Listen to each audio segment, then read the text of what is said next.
India on Tuesday advised its citizens in violence hit Afghanistan to make immediate travel arrangements to return home before commercial air service are discontinued.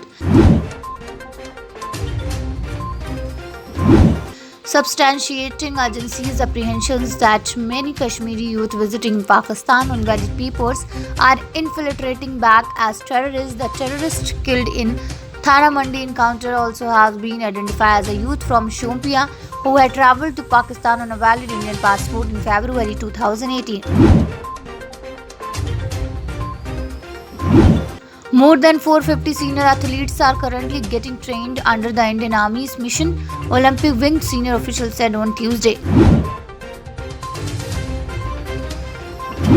The Union Minister Bharati Praveen Pawar informed the Parliament on Tuesday that for 8.17 crore COVID-19 tests have been performed across the country till date since April last year.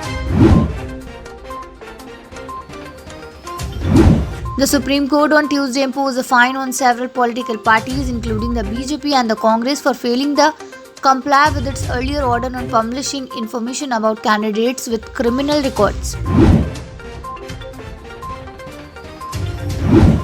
The Supreme Court on Tuesday adjourned hearing on a number of public interest litigations seeking a probe into allegations of snooping by government agencies using NSO's Pegasus spy software.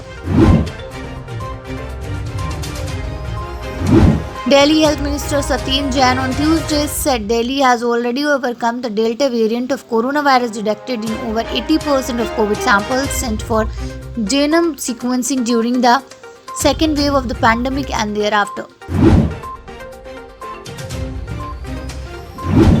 Rashtriya Swayamsevak Sangh General Secretary Dattatreya Hosabale on Tuesday said that reservation is a tool for affirmative actions and should continue as long as a particular section of the society experiences inequality. Island in the Northern Caribbean braced Tuesday for the storm that could be Fred. Siddharth Malhotra and Kiara Advani have been in the spotlight for their rumored relationship for a long time now.